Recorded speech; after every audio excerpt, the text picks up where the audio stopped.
Quero te convidar a abrir a sua Bíblia no Salmo de número 130.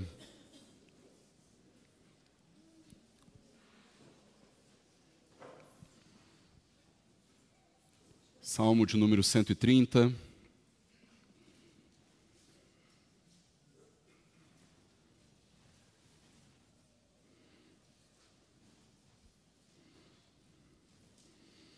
Nós vamos ler, queridos, dos versículos 1 a 8, todo o Salmo.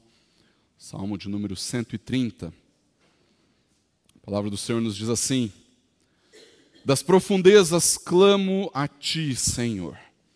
Escuta, Senhor, a minha voz, estejam alertas os teus ouvidos às minhas súplicas. Se tu, Senhor, observares iniquidades, quem, Senhor, poderá escapar? Mas contigo está o perdão, para que sejas temido. Aguardo o Senhor, a minha alma o aguarda, eu espero na sua palavra. A minha alma anseia pelo Senhor, mais do que os guardas anseiam pelo romper da manhã. Mais do que os guardas, pelo romper da manhã. Espere, Israel, no Senhor, pois no Senhor há misericórdia. Nele temos ampla redenção. É Ele quem redime Israel de todas as suas iniquidades. Vamos orar? Senhor Deus, nós te louvamos pela tua palavra e pedimos, ó Deus, para que o Senhor fale ao nosso coração. Nós somos carentes e desejosos da tua voz. Por isso, Pai, fala conosco, ministra nas nossas vidas a ponto de olharmos para o Senhor e termos a verdadeira esperança como a tua palavra nos encoraja, nos incentiva. Que pela fé, Deus, nós possamos vencer o desespero, que pela fé nós possamos superar a angústia. Opera em nós. É o que nós te pedimos em nome e para a glória do Senhor Jesus. Amém. Esperar não é nada fácil, não é verdade?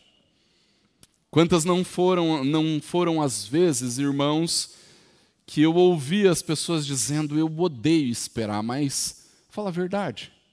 Quem é que gosta? Quem é que gosta de esperar? Já ouvi gente falar assim, olha, eu odeio chegar em um compromisso e ficar esperando pela pessoa atrasada. E realmente é extremamente um incômodo esperar por alguém que se atrasou, não é verdade? Talvez os maridos vão dizer sobre as suas lutas de ter que esperar a esposa terminar de se arrumar. Ou então, as esposas vão reclamar de esperar o marido sair do banheiro.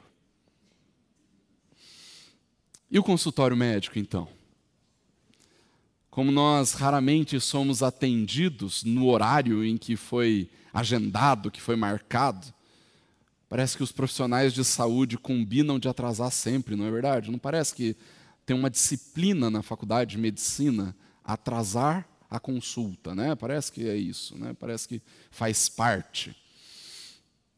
Mas você concorda comigo que essas esperas, elas são administráveis? É verdade, não é tão agradável assim ficar esperando, mas esperar um amigo que atrasou não é tão ruim assim, porque vocês vão emendar ali algum tempo de conversa e um bate-papo gostoso e o atraso vai ser compensado pela boa companhia.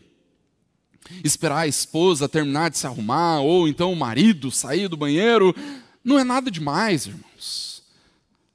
E sejamos honestos. Esperar para ser atendido numa consulta de rotina não tem problema. A gente espera. O problema é quando não se trata de uma consulta de rotina. Não é verdade? O problema é quando a espera acontece a respeito de algo que é extremamente importante para nós, onde a nossa saúde está em jogo, o nosso bem-estar ou o bem-estar de alguém da nossa família depende daquilo. Aí a espera se torna muito mais angustiante, não é verdade? Não é mesmo?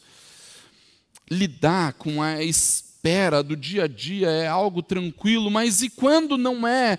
Há uma espera a respeito de algo rotineiro. O problema, queridos, é quando a espera acontece a respeito de algo que é extremamente importante para nós. Aí a espera é e se torna angustiante. Eu lembro, queridos, quando Daniel, meu filho mais novo, nasceu, a Marion foi para o hospital cedo e ficamos até às 6 horas da tarde até que o Daniel nascesse. E esse foi o horário do nascimento do Daniel, às 6 horas. Era 9 horas da noite. Eu não tinha notícia nem da saúde da minha esposa, nem da saúde do meu filho, que tinha ido para a UTI. Então imagina como estava o meu coração. Cheguei para ter um filho e parecia que eu ia sair sem esposa e sem filho. Porque 3 horas depois eu não tinha notícia. Pela graça de Deus, logo tudo se normalizou e eles ficaram bem. E estão aí firmes e fortes até hoje. Mas lidar com a espera do dia a dia é algo tranquilo, irmãos, é algo que depende muito mais da nossa paciência em administrar pequenos contratempos do que qualquer outra coisa. Mas e quando nós estamos esperando por algo grande? Algo extremamente importante, e quando nós estamos esperando por um diagnóstico mais preciso a respeito daquela nossa enfermidade que nos incomoda há muito tempo. E quando nós estamos aguardando pelo resultado de uma entrevista de emprego depois de um longo período de desemprego, e quando nós estamos aguardando o resultado de uma prova ou de um concurso, irmãos, como lidar com essa espera angustiante? Como é que nós podemos ter esperança diante de situações ou momentos da nossa vida que são extremamente desesperadores e angustiantes? O Salmo de número 130 nos fala sobre situações assim.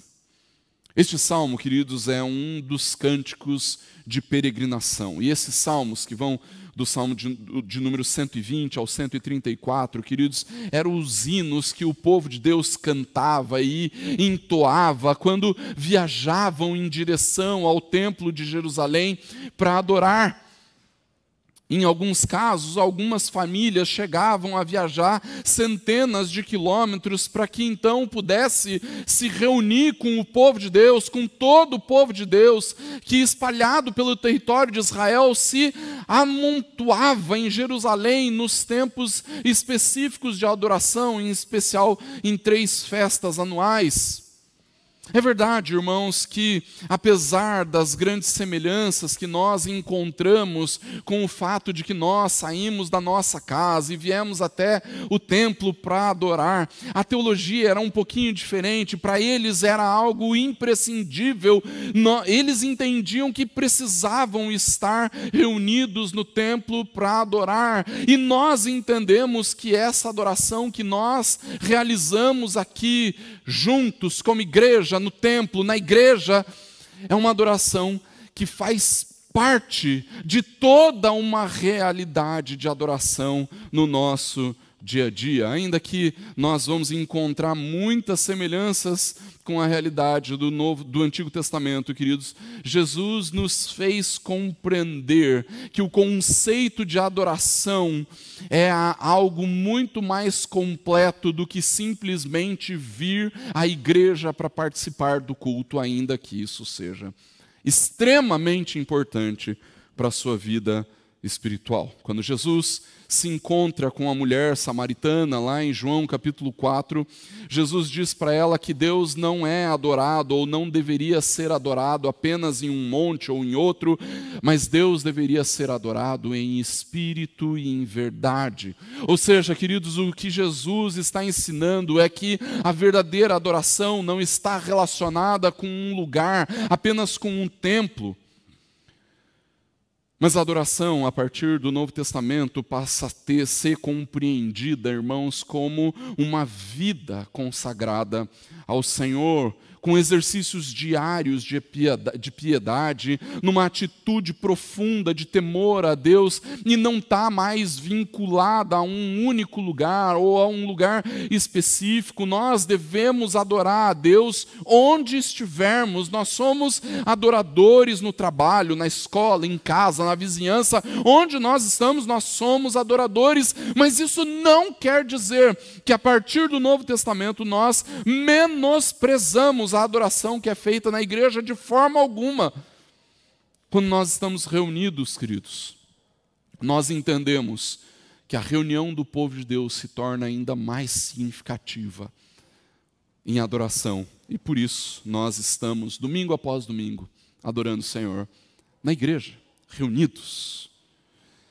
E durante toda a história da igreja, irmãos, tanto no Antigo quanto no Novo Testamento, os salmos moldaram a piedade e a adoração da igreja. E é por isso que nós entendemos que essa vida de adoração que nós somos chamados a viver a partir da nossa salvação, a partir da redenção das nossas vidas, esta vida de adoração transforma absolutamente tudo no nosso dia a dia. Transforma a forma como nós trabalhamos, a forma como nós nos relacionamos, a forma como nós lidamos com o dinheiro, transforma absolutamente tudo nas nossas vidas, inclusive a forma como nós lidamos com o desespero, com a angústia. Esse salmo começa a partir de uma situação desesperadora. Olha comigo o primeiro versículo. O salmista diz a situação da sua alma, do seu coração. Ele fala das profundezas. Clamo a ti, Senhor. O salmista compara a sua tristeza, a sua angústia, com as águas profundas do mar. E por causa disso, irmãos, ele sabe da seriedade daquilo que ele estava passando. Entenda, o salmista não estava passando por uma espera a respeito de coisas banais, a respeito de coisas do dia a dia, mas era uma situação desesperadora, angustiante. Irmãos, sejamos honestos. Quando nós precisamos esperar alguém para um compromisso que não aparece, aquilo pode trazer para nós algum incômodo, mas nem de perto se compara às profundezas de águas que nos submergiram. E estamos, por conta disso, desesperados. Todo mundo que já passou por um momento de desespero sabe muito bem onde são estas águas, não é verdade? Sabe muito bem onde são essas profundezas. Se você já passou por um tempo de desespero, onde você não conseguia enxergar nenhuma saída para a sua dor, para as suas lutas, você sabe muito bem do que o salmista está falando. Você sabe o que são essas profundezas. Agora preste bem atenção aqui. Porque se você não entender isso que eu vou falar agora, pode ser que você saia daqui se culpando pelo seu desespero, e não é isso que eu quero. E você sai daqui ainda mais desesperado. As nossas profundezas, queridos, são, todas elas, consequência da nossa pecaminosidade. Calma. Todo desespero que vem sobre nós, sobre as nossas vidas, são consequências do pecado. Mas com isso, por favor, não entenda, não pense que este problema pelo qual você está passando e que te traz tanta angústia e que vem roubando a sua esperança aos poucos, é porque você está em pecado por algum motivo ou porque existe algum pecado particular na sua vida que faz com que você esteja colhendo esse desespero como consequência do seu pecado. Pode até ser.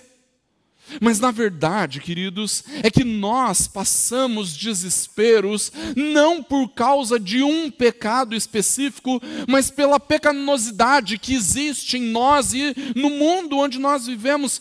Você consegue compreender isso? Se você não compreender isso, você vai sair daqui desesperado.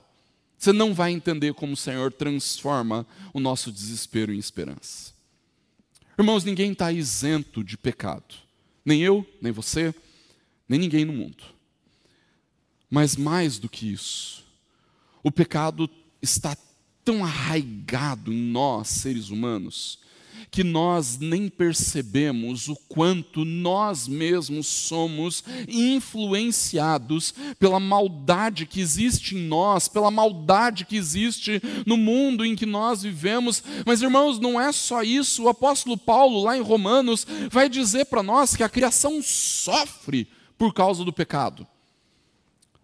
Não por causa de um pecado específico, mas por causa do pecado que existe na humanidade e no mundo. O nosso desespero é consciência desse pecado que existe em nós, que existe na humanidade, que existe no mundo. Mas com isso, eu também não quero aliviar para você, não.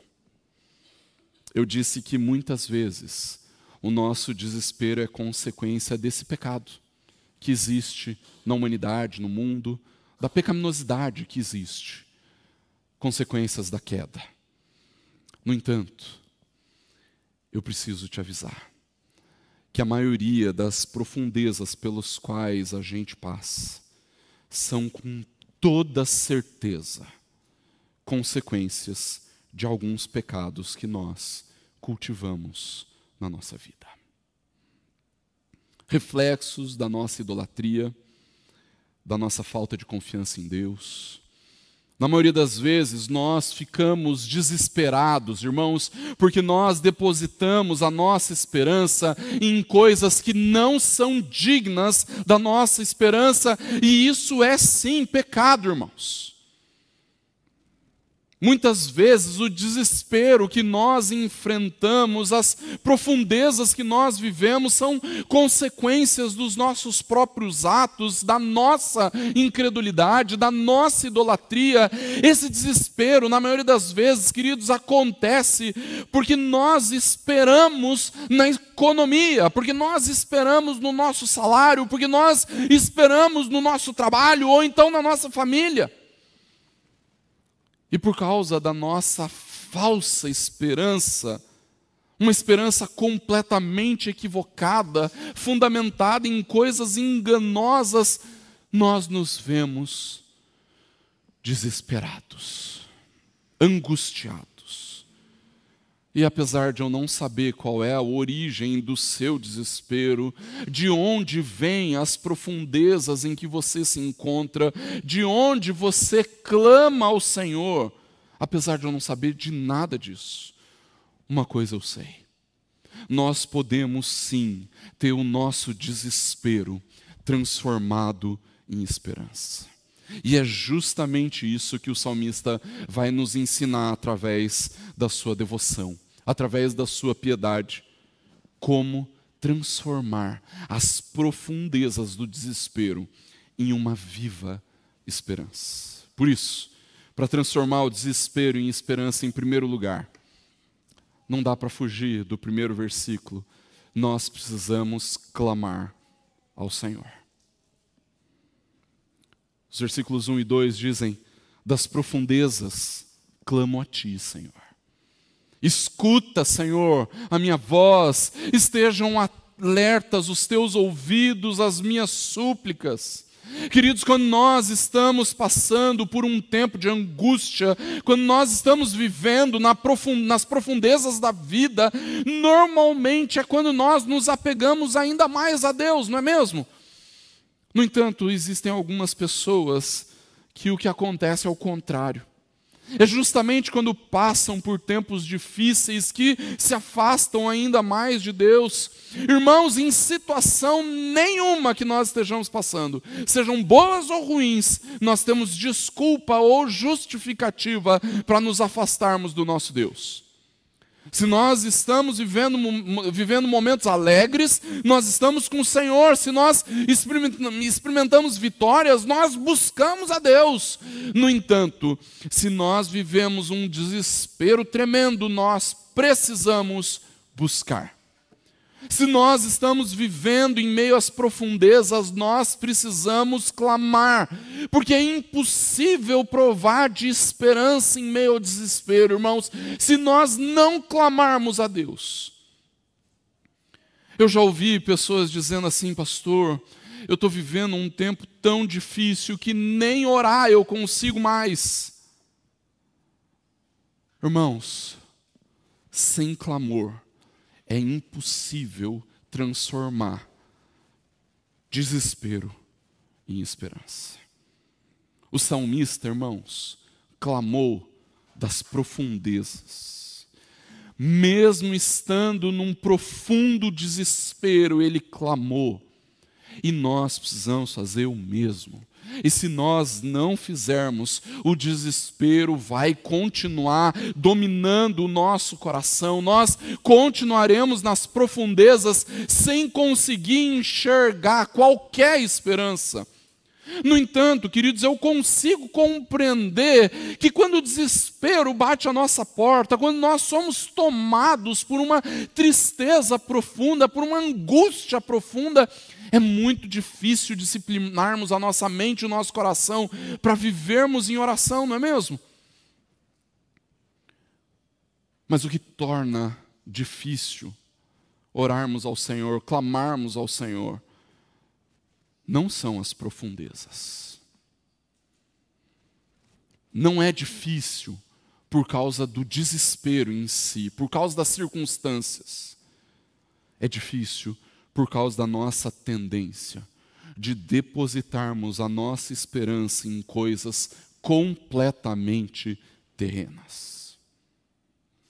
O fato de depositarmos a nossa esperança em coisas temporais, que com um sopro podem ser dissipadas, fazem com que nós, de fato, tenhamos dificuldade de clamar àquele que pode nos dar esperança. E o motivo pelo qual nós temos essa dificuldade, queridos, é porque nós depositamos, nós desperdiçamos a nossa esperança em coisas erradas. E como essas coisas invariavelmente nos decepcionam, nós inconscientemente acabamos achando que o Senhor vai nos decepcionar também. Mas isso não é verdade, irmãos. É imprescindível que nós aprendamos a depositar a nossa esperança naquele em quem nós verdadeiramente podemos esperar. É por isso, queridos, que nós precisamos clamar ao Senhor. O nosso problema, irmãos, é que nós aprendemos a clamar para todo mundo. Nós clamamos para o Estado, para o trabalho, para as economias familiares, para os nossos recursos, para a nossa família e até mesmo para a nossa capacidade de virtude. Mas não clamamos ao Senhor. Se nós não perseveramos em clamar ao Senhor, queridos, nós nunca vamos perceber a mão de Deus nos socorrendo nas nossas profundezas. Se nós não clamarmos ao Senhor, nós não vamos ver Deus transformando o nosso desespero em esperança. O nosso problema, irmãos, é que quando nós vivemos um tempo de desespero, quando nós estamos nas profundezas e as águas da tristeza e da angústia já começam a tomar conta do nosso barquinho, nós começamos a nos perguntar: por que, Deus? Ou então, como isso foi acontecer? O que eu preciso aprender com tudo isso? Mas na verdade, queridos, as tribulações, as preocupações, os perigos, o desespero, todas estas coisas são, na verdade, justamente as coisas que deveriam nos empurrar para nos achegarmos ainda mais ao trono da graça de Deus. Sabe por quê, irmãos? Porque nós temos a tendência de nos cercarmos de recursos, e muitos recursos. E quando as dificuldades aparecem, quando as preocupações tomam conta da nossa vida, nós vamos atrás desse monte de recursos. Nós olhamos para os nossos investimentos e vamos ver se nós temos dinheiro suficiente para passar por aquilo. A gente chama o pastor para orar pela nossa família. A gente procura um psicólogo para nos aconselhar. A gente chama um amigo para nos consolar. Nós lemos livros que nos dizem como superar aquele tempo difícil. E a última coisa que vamos fazer é aquilo que deveria ser a primeira delas: clamar ao Senhor.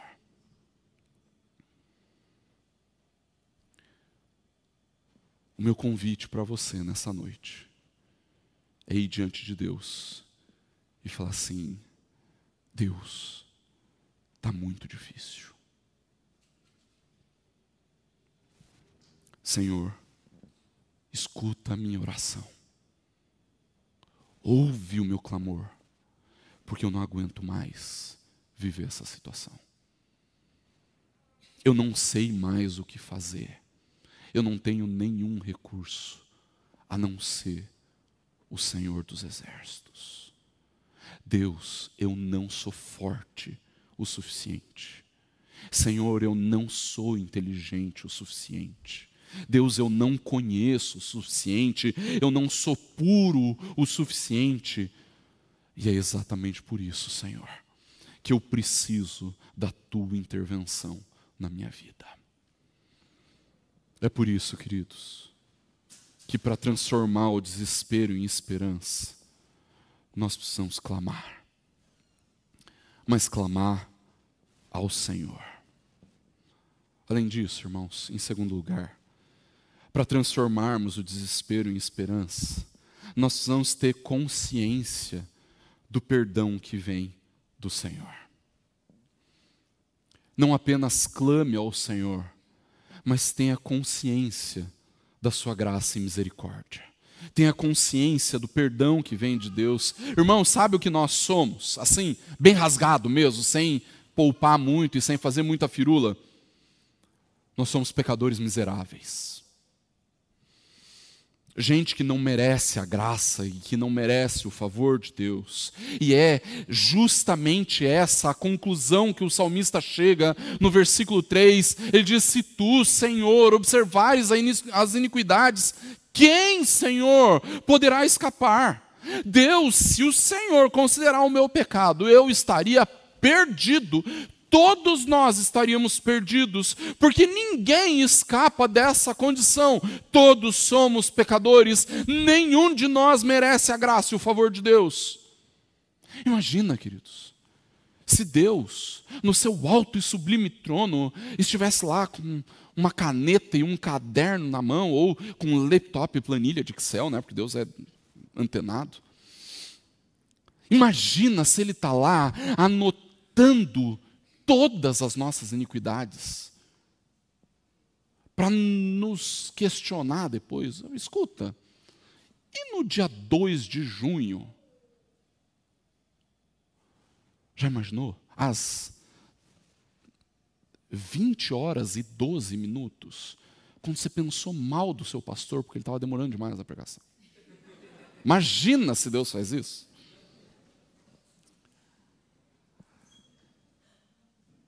Nós estaríamos perdidos, queridos. Quem poderia escapar? A pergunta do salmista é justamente essa: Deus, se o Senhor estivesse aí, registrando os pecados, observando as iniquidades, quem é que escaparia? Eu não escaparia, você também não, ninguém escaparia. É por isso que o nosso clamor não é ouvido por causa das nossas virtudes, por causa dos nossos acertos. Irmãos, Deus nos ouve por graça. Deus transforma o nosso desespero profundo em esperança, porque Ele é gracioso. Essa consciência, irmãos, de que nós somos pecadores, nos faz entender que não existe absolutamente nada que nós possamos fazer para conquistar Deus, ou então para fazê-lo agir de acordo com aquilo que nós queremos. É impossível tentar ganhar o favor de Deus através das nossas virtudes, ou sequer da nossa santidade. Porque Deus não se impressiona com isso, irmãos. Ele tem todas as virtudes, Ele tem toda a santidade. Mas essa realidade, queridos, de que nós somos todos pecadores diante de Deus, não pode nos levar a uma irresponsabilidade diante de Deus. Se eu sou pecador mesmo, então não tem nada que eu possa fazer em relação a isso. Dane-se. Não quero mais saber. Chega. Essa não é a atitude. Nós não podemos continuar a pecar para que o nosso desespero não se torne ainda maior, irmãos. Nunca vamos ver o nosso desespero transformado em esperança se o nosso coração não for transformado. E é justamente por isso que o salmista diz no versículo 4, mas contigo está o perdão, para que sejas temido. A reação do salmista não é de complacência com o seu pecado, não é de conformismo com uma situação miserável. A reação do salmista é o temor. O seu desespero é transformado em esperança, porque diante das profundezas em que ele vive, ele entende que Deus é misericordioso e que Ele derrama perdão sobre as nossas vidas. Isso por quê, queridos? Ao termos consciência de quem nós somos, de que nós somos pecadores, se nós não depositarmos a nossa esperança em Deus, então, queridos, nós estaremos perdidos. Porque o salmista nos diz, contigo está o perdão. O perdão está em Deus através de Jesus, irmãos. Queridos, se nós compreendermos o justo juízo de Deus sobre os homens, mas não contemplarmos nele a esperança do perdão, então o nosso desespero se torna ainda mais profundo.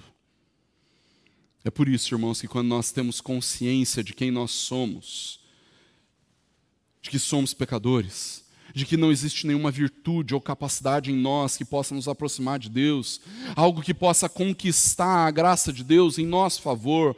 É por isso que o nosso desespero é transformado em esperança, porque se a nossa esperança dependesse de nós, da nossa virtude, da nossa capacidade, ou até mesmo da nossa santidade, nós estaríamos perdidos. Mas a nossa esperança depende de Deus, de quem Ele é, do seu glorioso caráter, depende do perdão de Deus, não dos nossos acertos, não das nossas virtudes, mas do fato de que Deus, na sua graça e misericórdia, resolveu nos perdoar, e Ele resolveu derramar do seu perdão por causa de quem Ele é, e não por causa de nós, por causa da sua graça, por causa da sua misericórdia, por causa do seu amor.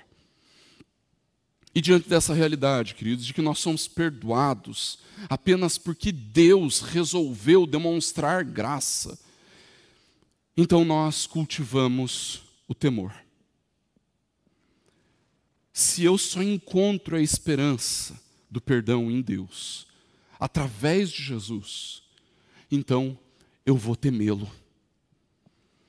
Porque se Ele não for misericordioso, Ele mesmo é o responsável por me condenar.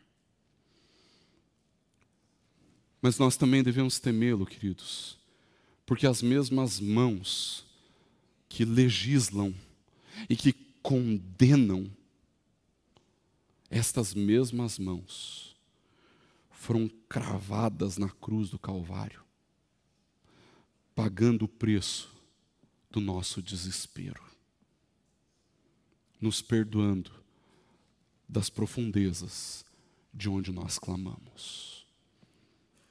Se nós nos vemos diante do desespero de sabermos quem somos, que nós somos pecadores, então nós encontramos a esperança do perdão em Deus, através de Jesus. Por isso o nosso desespero é transformado em esperança, porque nós sabemos que mesmo sendo pecadores, nós alcançamos o perdão através de Jesus. Mas em terceiro lugar, irmãos, para transformar o desespero em esperança, nós precisamos depositar a nossa esperança na pessoa certa. Mesmo depois de clamarmos, mesmo depois de termos consciência do perdão que vem de Deus, ainda assim, queridos, nós corremos o risco de continuar vivendo em desespero profundo. Se nós não depositarmos a nossa esperança no Senhor, irmãos, nós podemos viver em profundezas ainda maiores. Olha o que o salmista diz no versículo 5: aguardo o Senhor. A minha alma o aguarda, eu espero na sua palavra. Queridos, como nós corremos o risco de depositarmos a nossa esperança nas coisas erradas, nas pessoas erradas, não é mesmo? Tem gente que deposita a sua esperança num partido político. Bom, acho que eu nem preciso argumentar muito a respeito disso, não é verdade? Tem gente que deposita a sua esperança em si mesmo. Mas nós somos pecadores, queridos. Todos nós estamos sujeitos às falhas, aos pecados, às nossas limitações. Como é que eu vou depositar a minha esperança em mim mesmo e nas minhas capacidades se eu sou tão falho? Existem outras pessoas que depositam a sua esperança na humanidade. Os ateus fazem muito isso. Acredito que o próprio ser humano vai ter a capacidade de atingir um estágio tão elevado de conhecimento científico, de sabedoria social e comunitária, que não vai mais existir desespero num futuro próximo por causa da evolução da humanidade. Se isso fosse verdade, irmãos, eu acredito que nós teríamos menos desespero hoje do que nós tivemos no passado, não é verdade? No entanto, o que nós vemos é que quanto mais nós confiamos na ciência, quanto mais nós confiamos na capacidade do ser humano, mais desesperadas as pessoas se tornam. É por isso que o salmista coloca a sua esperança no Senhor, irmãos. E perceba a intensidade com que o salmista faz isso. Começo do versículo 6. A minha alma anseia pelo Senhor, mais do que os guardas anseiam pelo romper da manhã. Por acaso você já passou uma noite em claro, sem conseguir dormir? Por algum motivo que seja? Se você já passou uma noite em claro, por não conseguir dormir, você sabe do que o salmista está falando, não é verdade? O quanto você esperou por aqueles primeiros raios de sol, por tocar o despertador, o quão agoniado você estava, virando de um lado para o outro na cama. Eu lembro uma vez, queridos, que eu fui dormir na casa do meu tio, por causa dos meus primos e tudo mais. E de noite eu acordei, de noite eram umas 2 horas, alguma coisa assim. Eu acordei com a boca com muita sede. Muita sede. Eu não aguentava de não poder tomar água. Só que a casa do meu tio era toda cheia de alarme. E eu fiquei morrendo de vergonha de pedir para ele desativar o alarme para eu poder ir no banheiro ou, quem sabe, na cozinha para beber água. E eu fiquei das 2 até de manhã cedo com aquela sensação de angústia, querendo tomar água e com vergonha de pedir para o meu tio desligar o alarme. Você sabe o desespero do que é passar uma noite em claro, esperando pelo romper da manhã. Mas você já pensou em ser vigia?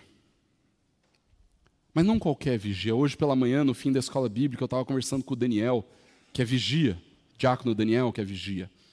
Você já pensou em trabalhar como vigia? O Daniel estava me contando que ele nunca teve que passar um apuro e graças a Deus por isso. Mas como neste salmo, eu não estou pensando em ser qualquer vigia, um vigia noturno, por exemplo. Eu estou pensando em alguém que tem a responsabilidade de alertar toda a cidade sobre a possível chegada de um inimigo em tempos de guerra.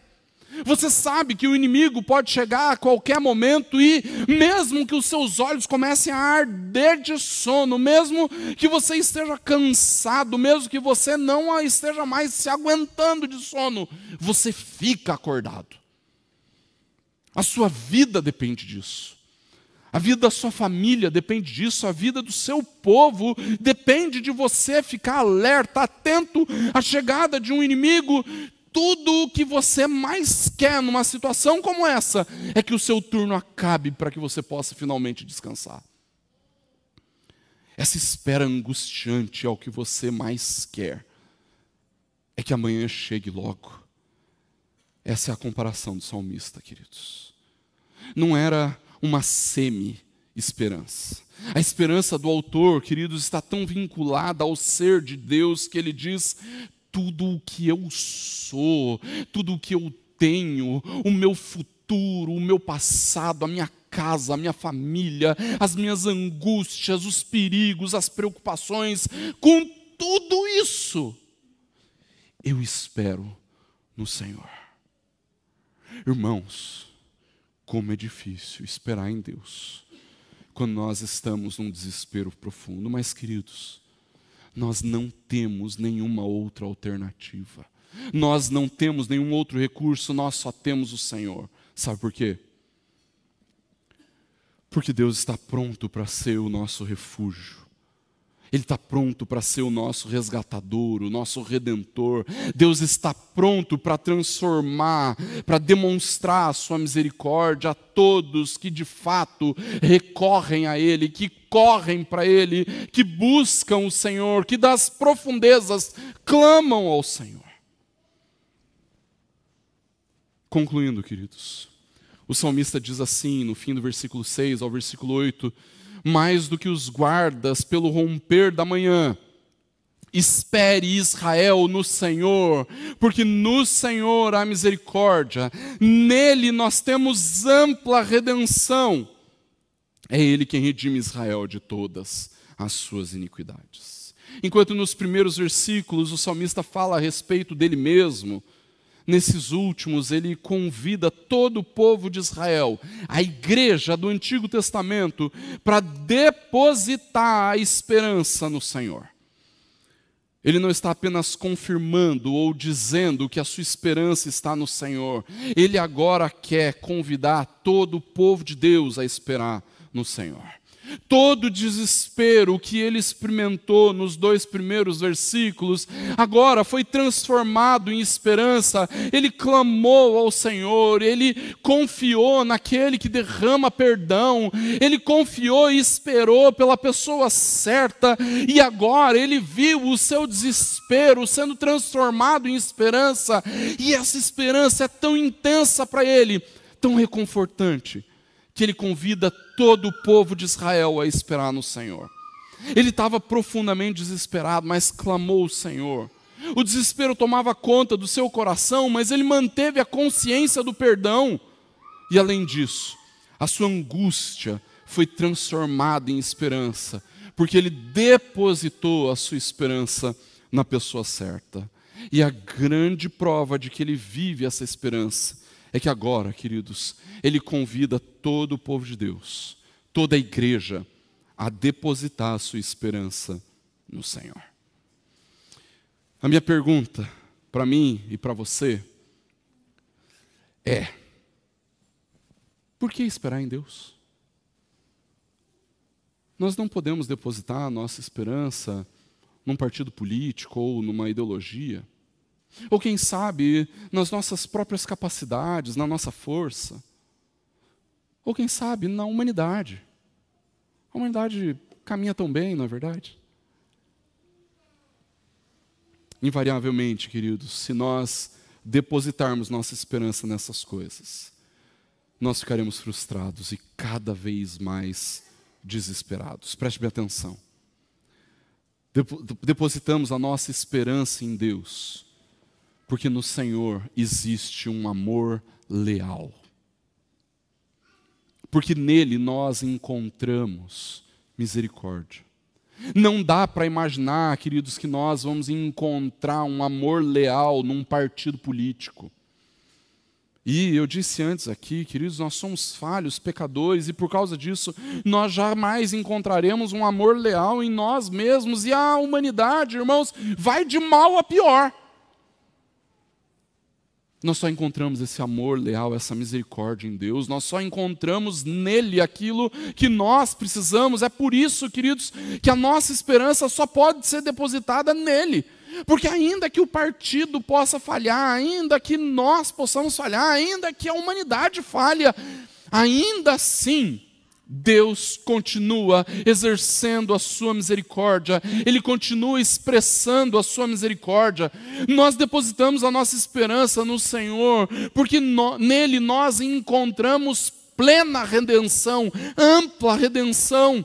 Queridos, nós seríamos completamente frustrados se o único desespero que Deus pudesse aliviar fosse aquele que estivesse relacionado com as coisas temporais. Se Deus não pudesse nos aliviar do nosso desespero espiritual relacionado com o pecado, então o que adianta não sofrermos? Não adianta vermos o nosso desespero a respeito das coisas temporais aliviado, se nós não tivermos o nosso desespero como consequência do pecado, transformado na esperança de redenção, que Deus, o nosso Redentor, derrama sobre nós em Jesus.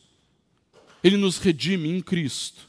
E essa redenção é tão abundante, tão copiosa, tão ampla, tão plena, que Ele é capaz de nos perdoar de todas as nossas iniquidades.